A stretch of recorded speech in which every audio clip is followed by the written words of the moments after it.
Madame Curie was released in 1943. This is directed by Mervyn LeRoy. It's written by Aldous Huxley, Paul Osborn, Hans Rameau and Walter Reich, based on the novel Madame Curie by Eve Curie.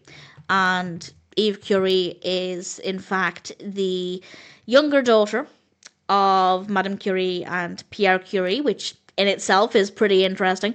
And the film has a cast including Greer Garson as Marie Curie and Walter Pidgeon as Pierre Curie. And the film is a biographical film about her life and about her work, though one might argue her life and her work are often very much one and the same. Really brings to life her investigation into radioactivity and the passion and determination there.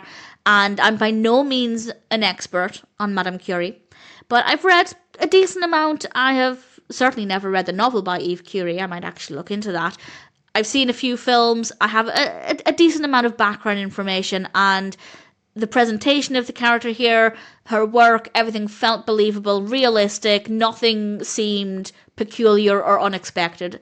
Obviously, I took everything with a pinch of salt because I'm not an expert, but if you have any comments on the factual accuracy of the film, please do feel free to share. However, that being said, while I do think it represents Marie Curie quite well in my somewhat amateur opinion, I do think the actual story itself was slow. The topic was fascinating, but a lot of the scenes took a while to get anywhere. There were some scenes that were not that interesting. Most scenes had some good dialogue or something fascinating happening, but they were quite long and drawn out, so the pacing could be a lot better.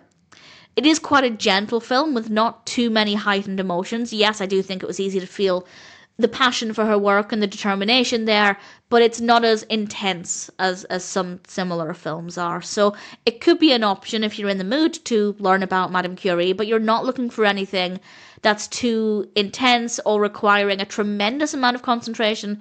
It is quite gentle, steady, and sometimes quite slow. So it's not terrible, but I think it could have been a little bit better. The characters are interesting, the performances are really great. As I said, not an expert, but this version, Greer Garson's version of Madame Curie, felt believable to me, which, when it comes to biographical films, is pretty significant, so absolutely no issues there. Really good camera work, good use of sound. It's a steady film with a decent story. Could be, not so much the story could be more fascinating, but I think it could be told in a way with a better pacing, maybe a little bit more emotion in there, but what we got was decent enough, and if it sounds like a film for you, then I'm happy to recommend it.